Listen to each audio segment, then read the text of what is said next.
¿Cuáles han sido los principales desafíos o dificultades que han identificado en las evaluaciones nacionales respecto al aprendizaje de la matemática y cómo esto impacta en el desarrollo de las competencias matemáticas en los estudiantes? Sí, mira, a lo largo de diferentes años, en diferentes operativos, nosotros tenemos evidencias de cómo o cuáles han sido las principales dificultades que tienen los estudiantes en el aprendizaje de la matemática o frente al aprendizaje de la matemática. Sobre todo cuando se enfrentan a aquellas tareas en las que tienen que resolver un problema o una situación determinada y tienen que ir más allá del cálculo, de las operaciones rutinarias o de la lectura directa de un gráfico estadístico o una gráfica que involucre el análisis de una regularidad.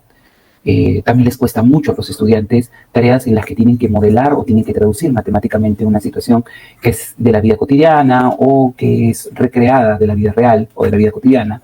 Además, aquellas tareas que son propias de la comprensión de un significado, de una noción matemática. Por ejemplo, ¿no? En el caso de secundaria específicamente, estudiantes que al finalizar el segundo grado de secundaria todavía arrastran dificultades para interpretar los diferentes significados que tiene la fracción. La fracción como razón, la fracción como paquetó, y etcétera, ¿no? Y de la misma manera, por ejemplo, para las probabilidades, ¿no? Sabemos que en las probabilidades están los diferentes significados que tienen, desde los intuitivos en los primeros grados de la escolaridad hasta los significados ya más, digamos, un poquito más complejos, que son las probabilidades, su significado como probabilidad experimental. Entonces, ese tipo de situaciones, poder distinguirlas, diferenciarlas unas de otras, les cuesta todavía bastante.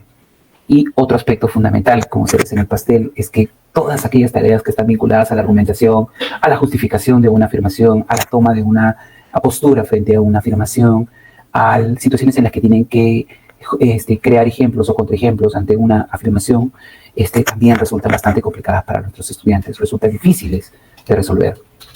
¿Qué impacto puede tener en ellos este tipo de dificultades? Bueno, lo que evidenciamos es que normalmente encontramos estudiantes que son muy pasivos, poco proactivos frente a una tarea, acostumbrados tal vez a que el docente les diga el paso o el camino a seguir para resolver el problema, el pensar cuál es la estrategia operativa para poder resolver si el problema de los niños, ¿no? Los niños más pequeños. Este problema es de suma, de resta, multiplicación, división.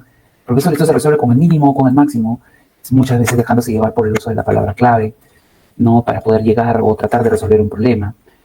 Estudiantes también que muestran poca capacidad para discutir, para analizar y argumentar de repente frente a una tarea determinada, y además de eso con pocas habilidades para el manifestar su pensamiento divergente, ¿no? Están todavía muchas veces con el pensamiento no solamente concreto, sino que además muy metido, digamos, en una cápsula y nos cuesta pensar de manera diferente, creativa, inusual, para poder, por ejemplo, resolver situaciones que no necesariamente tienen que ser problemas, ¿no? Sino incluso hasta formas diferentes, por ejemplo, de resolver una operación matemática o representar una noción matemática.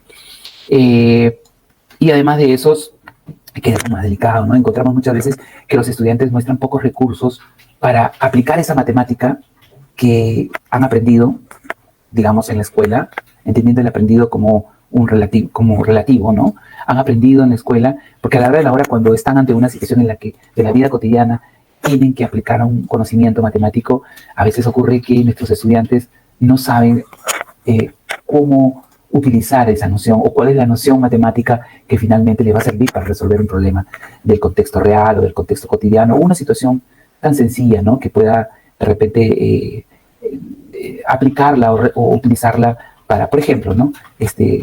Construir un marco de una foto, estimar la cantidad de pintura que utilizamos al pintar las paredes de un cuarto, este tipo de situaciones que de alguna manera los tiene que llevar a reflexionar sobre lo que han aprendido y actuar, como dicen, ¿no? En la definición de la competencia, de manera deliberada para saber cuál es el conocimiento y cuáles son las habilidades que pone en juego para poder determinar o resolver la solución a un problema.